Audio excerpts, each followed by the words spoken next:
bem-vindo mais uma vez ao nosso Grupo São Jerônimo.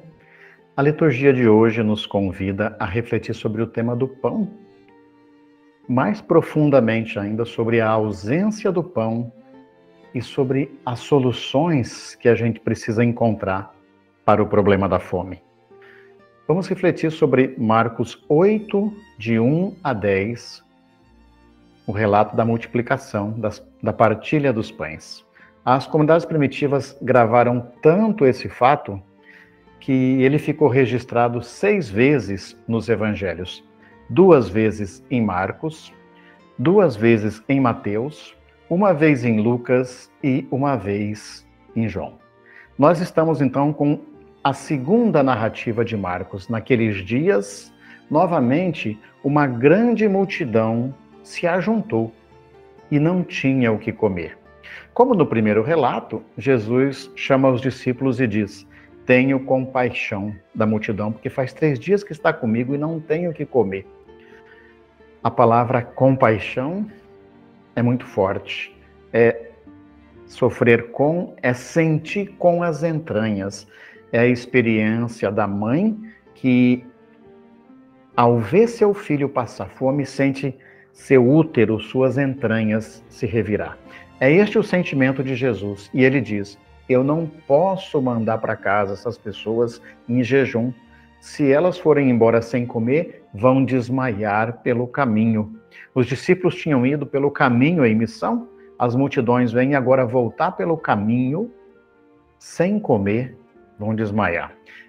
Infelizmente, é o que está acontecendo nos últimos anos de novo em nosso país. A fome aumentou assustadoramente e não adianta a gente querer culpar só a pandemia, que também é responsável, mas tem uma conta que não fecha no Brasil. A produção de grãos vai novamente bater recorde na safra 2021 e 2022. Por outro lado, nunca tivemos tantas pessoas na miséria. O que é que está acontecendo? Que modelo de Estado, agora desfeito praticamente, sem políticas públicas, sem geração de empregos, sem amparo à população necessitada, que modelo de Estado nós estamos defendendo? O texto de Marcos quer nos ajudar nesse sentido. Na primeira narrativa, Jesus tinha 5 pães e 2 peixes que a comunidade trouxe. 5 mais 2, 7. 7 é pão para todo mundo. Agora, no capítulo 8, nós temos de novo 7 pães e alguns peixinhos. O acento está aqui no 7. 7 é fartura, é plenitude, quer dizer abundância. Se a gente reparte o que tem, temos pão para todo mundo. Mas se Marcos tinha narrado faz pouco tempo um episódio parecido, por que ele retoma aqui? Jesus, com certeza, na memória de Marcos, está dando um passo a mais. No primeiro relato da multiplicação, Jesus está no meio do seu povo. Povo pobre, povo judeu-palestino da Galileia, discriminado, como também acontece com boa parte, ou por boa parte, né, de gente do Brasil que discrimina nordestinos, nortistas. Jesus estava entre seu povo. No texto de agora, Marcos 8, Jesus está com pessoas estrangeiras. Se a gente retoma, lá no capítulo 7, Jesus havia sido interpelado pela mulher cirofenícia e depois de dizer que não devia tirar o pão dos filhos para dar para os cachorrinhos, o pão, novamente o tema do pão, cachorrinhos aí são os estrangeiros, ele muda de atitude e cura a filha da mulher. Na sequência, lá em Marcos 7:31, a gente lê: saindo de novo do território de Tiro, passando pela Sidônia, Jesus vai em direção ao mar da Galileia e atravessa a região da Decápole, em terra de gente estrangeira. Possivelmente Marcos tem essa intenção, ensinar para a gente que a fome é igual em todo lugar. E a solidariedade também. Cabe a nós, povo brasileiro, então, exercer a solidariedade com haitianos, com venezuelanos, com bolivianos. É esse o caminho. Se lá, de 5 pães e 2 peixes, 7 se recolhem 12 cestos, as 12 tribos de Israel, aqui, de 7 pães, se recolhem 7 cestos, como que precisamos de pão para 70 nações no imaginário de Israel. Retomando imagens do Primeiro Testamento, Êxodo 16, aqui especialmente Números 11, o relato da multiplicação dos pães feita por Eliseu, né? Marcos vai dizendo: Jesus é mais do que Moisés, Jesus é mais do que Elias e Eliseu. Marcos vai ressaltando, depois de reforçar a compaixão e a preocupação de Jesus, ele vai numa sequência dizendo: primeiro Jesus pergunta sobre a quantidade de pães existente no nosso meio. O milagre não vem de fora.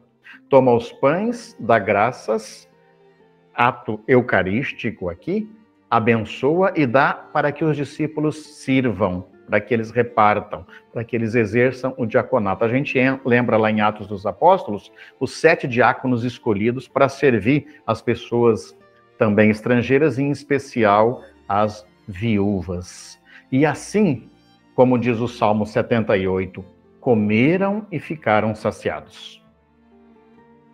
E sobraram 7 cestos.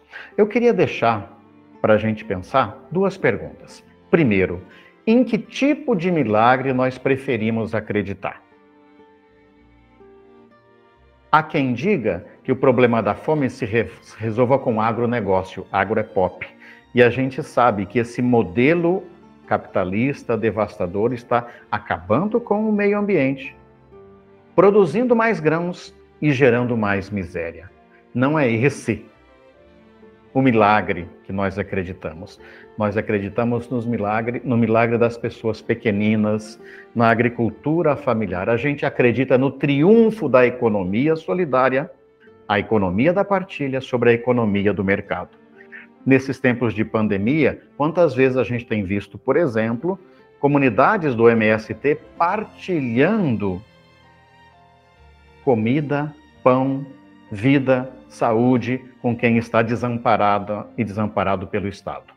Pensemos nisso, que milagre nós queremos fazer conjuntamente com a força de Deus. Segunda pergunta, o que é que significa para nós celebrar a Eucaristia? Esse texto é um texto eucarístico. O texto nos lembra que Jesus, tomando os pães, deu graças, o partiu e o deu a seus discípulos para que distribuíssem. A mesma fórmula litúrgica que a gente encontra em 1 Coríntios 11 e que a gente repete nas nossas celebrações. Pensemos nisso. Não existe verdadeira Eucaristia sem pão partilhado. Para nós, é necessário que a gente reflita a cada vez que a gente celebra a Eucaristia. Cada vez que a gente se junta para viver a ceia, fazer a memória. Não é possível celebrar a Eucaristia sem compaixão, sem compromisso com a partilha do pão. Que seja esse o nosso desafio, o nosso testemunho e o nosso compromisso. Um abraço.